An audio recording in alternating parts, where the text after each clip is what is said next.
Mariah here. Welcome back. This is a part 2 of the video I just made regarding the election of the Philippines. This is a backstory of the presidential hopeful of BBM and also Duterte, because they're one team. So let's get on with it. Philippines could become a laughingstock if they make way for another Marcos immediate bloodline to make way in 2022. BBM has one mission and one mission alone, and that is to reclaim what he believes by default belongs to his family. He has hidden grudge and animosity towards a country who overthrew his father, his ruthless father.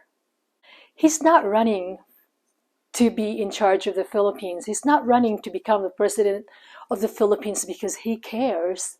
No, you're kidding yourself if you believe that for a minute. He's not doing it without a rancor, and understandably so.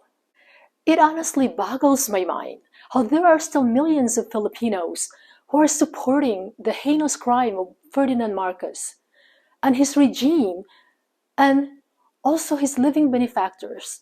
You have the wife, the daughter, and now him, trying to take power again, trying to take hold of an unfinished business of their father. Now, would any of you disagree that corruption in the Philippines is still so pervasive that it undermines any hope of prosperity in a developing country?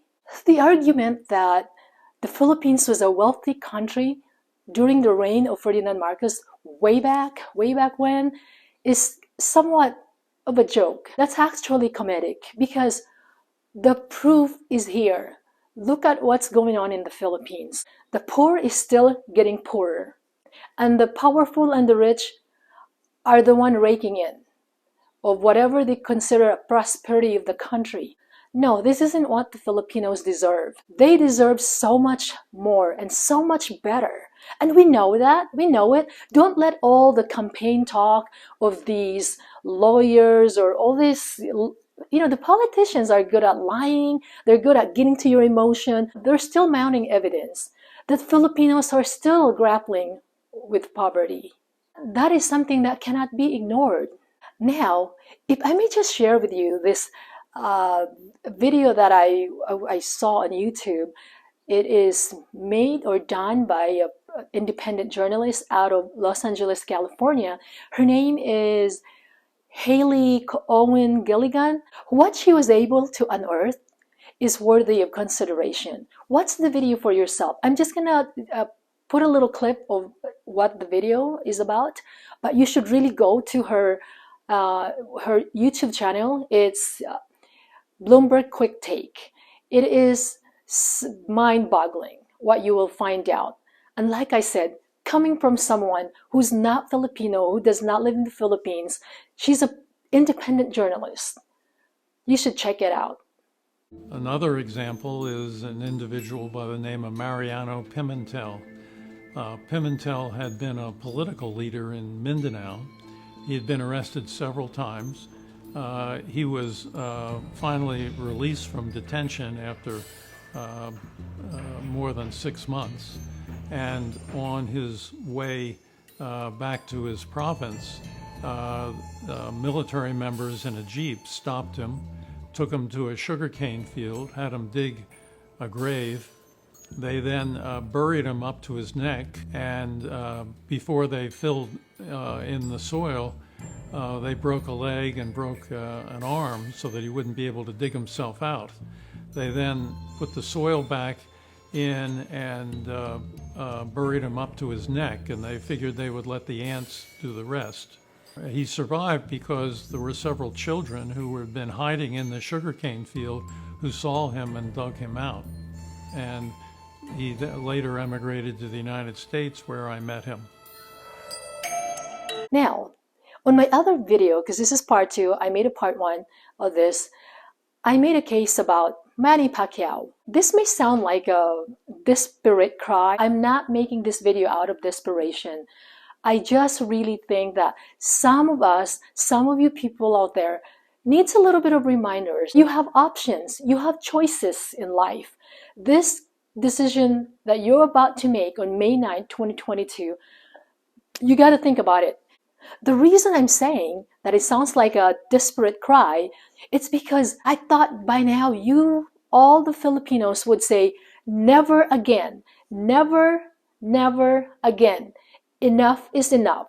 The Marcos has enjoyed it too long, and they have not deserved to treat the Filipinos the way that they've been treating most of the people in the Philippines. I know they still have their supporters for some reason. That it still is disturbing to me. That's why if you just can't find yourself or you can't get yourself to voting for Lenny and Keiko team, go with anyone but the Marcos, but the Duterte. After you watch the video I recommended by Bloomberg Quick Take by this independent journalist, you learn a lot by now. So that's why I said, watch it. It talks about the Marcos. So now, let me just give you a little backstory of the Duterte presidency. And now, his daughter, Duterte, has been called a nutcase or a nut job. Others calls him their dad or their tatay. Wow.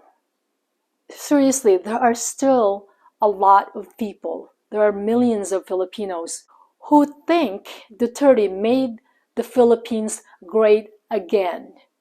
And others consider him arrogant. His arrogance is still mind-boggling and disturbing at the same time. The truth is, the Philippines doesn't have real weapon or military strength, but he just talk a big talk. And that's what Duterte does. And world leaders, they laugh about it. They just ignore him. They ignore him because he's not a threat. He's a small time. But he continues on that talk of arrogance and, cussing world leaders, calling them names. Come on, you guys, Filipinos, you guys can do better. Duterte's war on drugs has reached epic proportion, many of whom wrongly accused. He eradicated drugs by execution.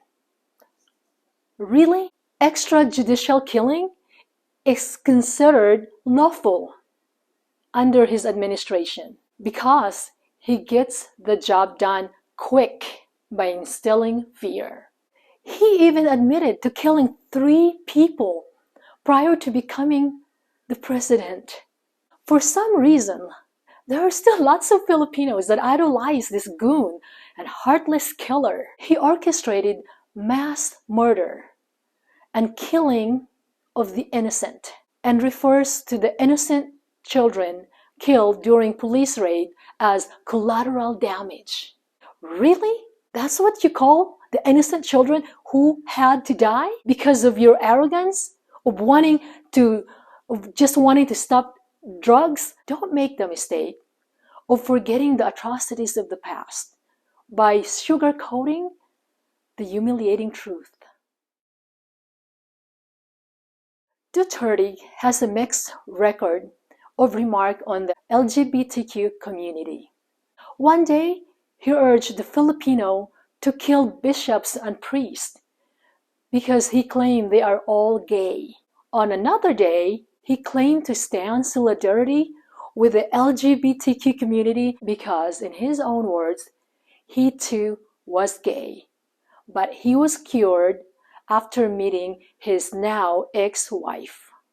He was supposedly cured, and now he's a man. A man?